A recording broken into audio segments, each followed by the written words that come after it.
Hi there, welcome back to the range. Today I'm reviewing this Artemis CR600W, and by that name you can take it that it's Chinese. I think this is a lovely little gun. We're about to test it and see how good it is.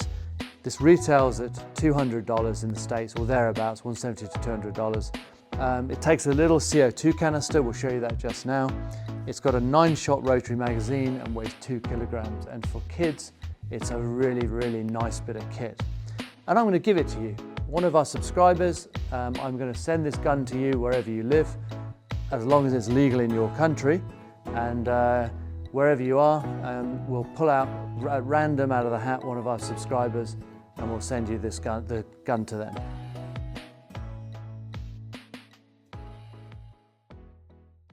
So continue with the theme of air guns. And as I've said before, I really like air guns. We're going to review CR600W. Now this is a really interesting little gun. We've just sold one of these. We had 2 come in. I think it's really nice. It weighs 2 kilograms, very light. It's a little rotary magazine gun. And this is the box it comes in. So let's first review the box and see what's in it. And then we'll go through the gun. In the box, we have the gun, which has a beach stock. Pretty basic beach stock, really. And this is really for junior shooters, but I'm thinking that with a fixed barrel and being a pneumatic gun, it actually should be pretty accurate.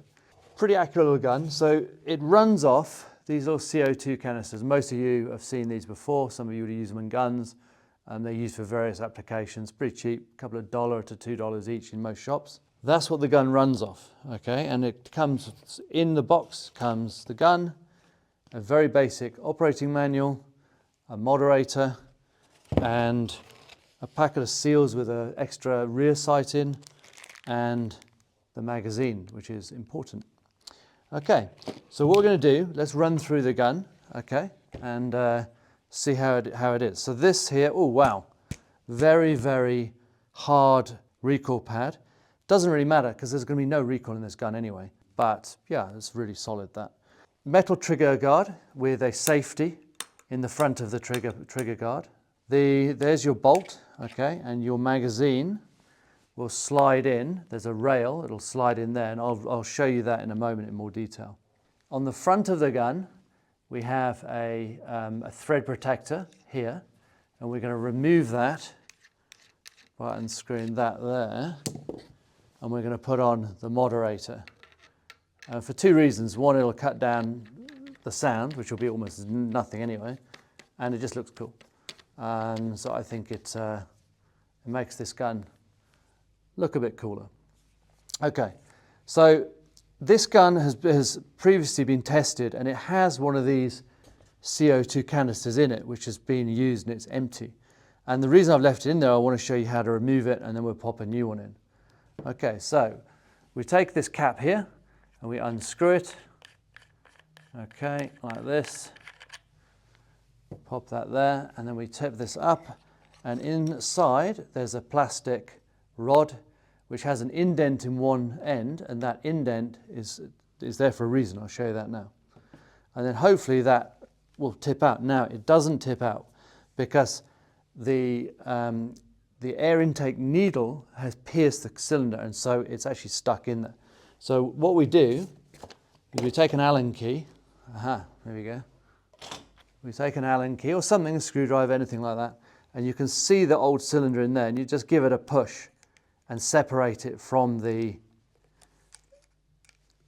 there you go, it just pops off, and you separate it, and then you can slide out the old canister. Okay, there's a brand new canister. We slide that in, making sure the pointy end is towards the back of the gun, like that. Then this rod goes in. Now, one end is flat, and one end has a divot in it, and that divot there sits in the back of the canister. So there's the back of the canister has a sort of oval shape, and that sits in there and positions itself like that. That's why this rod has to go the correct way around. Okay, so we take that, we slide that in there, and then we take the end plug, we pop that in there, and as that tightens up on the rod pushes the gas canister, and the intake needle will pierce, you can actually hear it when that happens, will pierce the cylinder, and the gun is now live and ready to go with gas. Okay, so what we'll do is we'll fire an empty round. So you pull back the bolt, push that forward, and that is, I mean, there's so little noise, it's incredible. This gun's putting out about 8 joules of power and is in 177. They do come in 2.2, but we're going to test this one, 177. Now, the pellets we're going to be using are Air Arms Diablo Field Target, and I really like these Air Arms pellets. They probably don't make them themselves, they're probably commissioned by someone else, but they are really, really nice pellets, very high quality. And of course we love Air Arms because they're just fabulous quality guns, and we will be reviewing some of those in the future. Okay, so the one thing, I've looked through the sights on this gun, and the sights, the front sight's enormous. So while this, I'd imagine this is quite an accurate little gun, the front sight doesn't lend itself particularly to super accurate shooting. And the rear sight, it is adjustable. The front sight's fixed. The rear sight is adjustable both ways, left, right, up and down. I don't know how many shots we'd get out of this gun at full power. And one of the things that happens with this type of weapon is that as the power drops, your pellets will start dropping, and obviously that will affect the grouping enormously. So I'm hoping to get 10 relatively decent rounds out of it. Maybe we'll fire 20 or 30 accurately, but as soon as it starts dropping off, then obviously you should really be looking to change the cylinder. Now this one doesn't have any gauges to tell us how much is in the cylinder, as a more expensive pre-charge-o-matic would have. This is really, I would say this is a junior gun for starting to learn how to shoot. So okay, let's give it a go and see if we can get a decent grouping. Okay, so I didn't realize that the rear sight, I only looked in the packet, is actually a loading tray. What's interesting is it has a little magnet in the back, and when you slide that loading tray into the gun, let's just take the magazine out, put the loading tray in, like that, the magnet will hold it in there. Now, it's not a very strong magnet, and so if you were wandering about in the woods with this gun, the chance of losing that, I would say, is extremely high. I don't think many 10 or 12-year-old kids wandering about in the garden with this gun playing with it, it would take them long to lose that. And I would say the same about the magazine. Now this is the rotary magazine, and we'll show you how to load that in a minute, because it's very unusual the way you load that. But I'll show you that just now. Again, this has a magnetic positioning. There's a magnet here in the breech of the gun, and that slides in. However, how much effort would it take to lose it? Not much. I don't think I've met a 10-year-old or 12-year-old, 13-year-old who would keep that for more than a day, and that would be lost. So that is not ideal, I would say. It's not a great design. The screw in the middle here has to be loose enough to allow this to turn, and that again means the screw potentially can fall out and get lost as well. Now the gun comes with one loading tray and one magazine.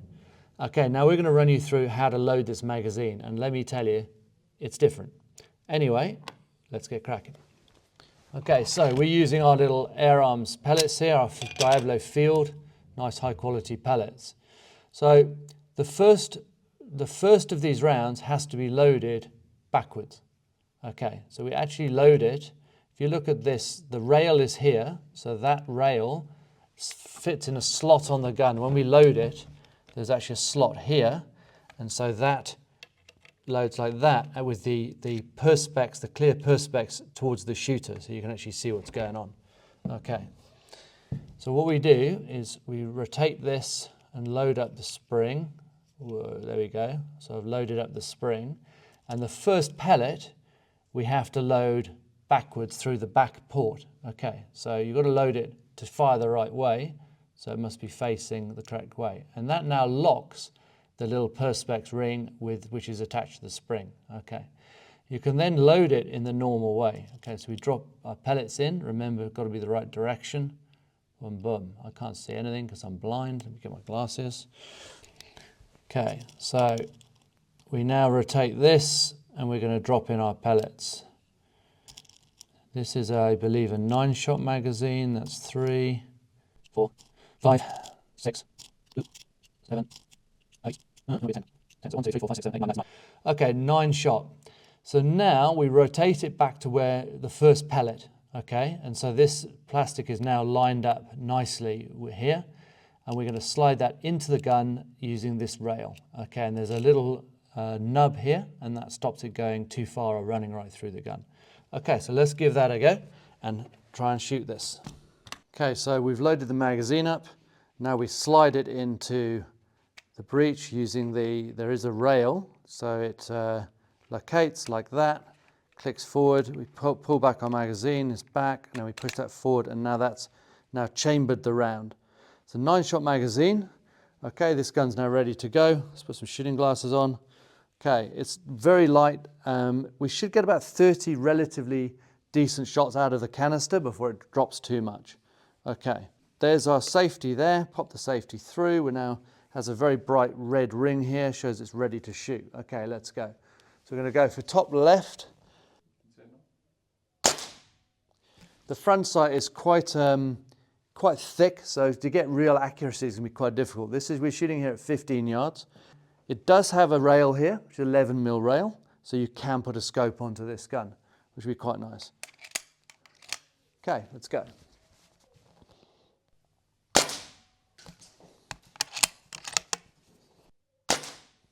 Well, there's no recoil. I mean, I can't feel any recoil at all. The trigger's really nice. I mean, if you were going to teach kids to shoot, this is a fabulous gun to do that. I would say you'd have to supervise the loading of the magazine and you know, watch they don't lose the bits and pieces that, like the magazine and all the loading tray, because they do fall out easily. But just to teach kids to shoot, this is actually quite nice.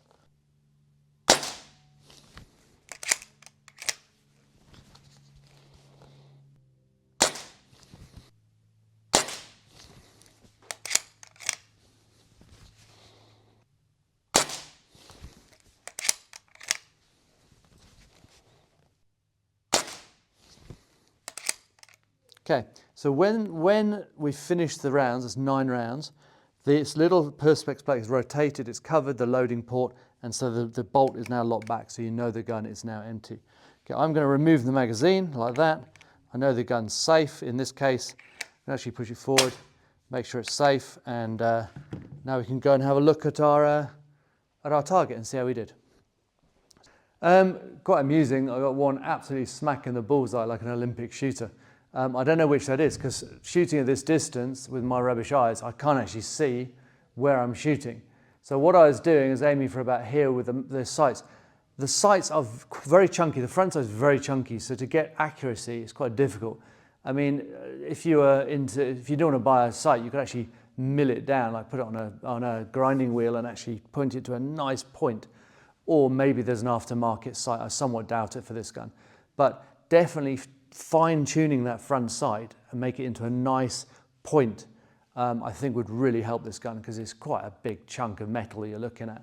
Anyway, there's all our rounds there. That's at 15 yards. I think for a beginner's gun, just to have fun and learn to shoot, it's a really, really nice bit of kit, and I'd highly recommend it actually. So this gun, we've now put 22 rounds through it, and I'm looking for this to start running out of power at about 30 rounds. We've got another 9-shot magazine loaded, ready to go. On my target, I've actually drawn a very fine cross, because I want to be able to see on the white paper, and the reason I've done that is when I'm shooting into the black, I can't actually see where the pellets are going.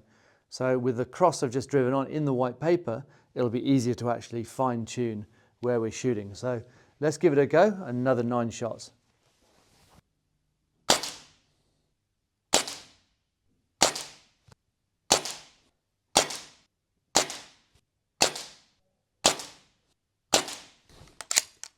Okay, so this is the cross that I drew. There's 8 shots there, and this is my first shot. So from my first shot, I could instantly see, okay, now I can actually see what's going on, which I couldn't do on here because of the black background. So here you can see much more accurate, 1, 2, 3, 4, 5, 6, 7, 8, and the first shot there. Not a bad grouping for that little gun. As I say, the front sight, I would work on it. I would definitely take it off, stick it and file it into a point, or just get a file and file it into a point, and then you can fine tune that. Because the back sight is adjustable up and down and for windage left and right, but the front sight is so chunky that it obscures, you know, it's like trying to shoot sort of that type thing, and you need something a lot finer. Be interested to put a scope on it and see how it does. I think it'll group really well until the power stops dropping off, and then I think what you'll see is the pellets will start dropping down here. As I say, you don't really want to do that, because if a pellet gets stuck in the barrel, then it's a pain in the neck to remove. Overall, it's very light. It's a fantastic beginner's gun. I really like it. With a break barrel of the same type of weapon, a beginner's gun, you know, you always worry about the kids letting the barrel go, bending the barrel, or trapping their fingers in it and so on. So I really like this gun. For $200, I think it's great. No recoil at all, so very easy for kids to shoot. Really nice.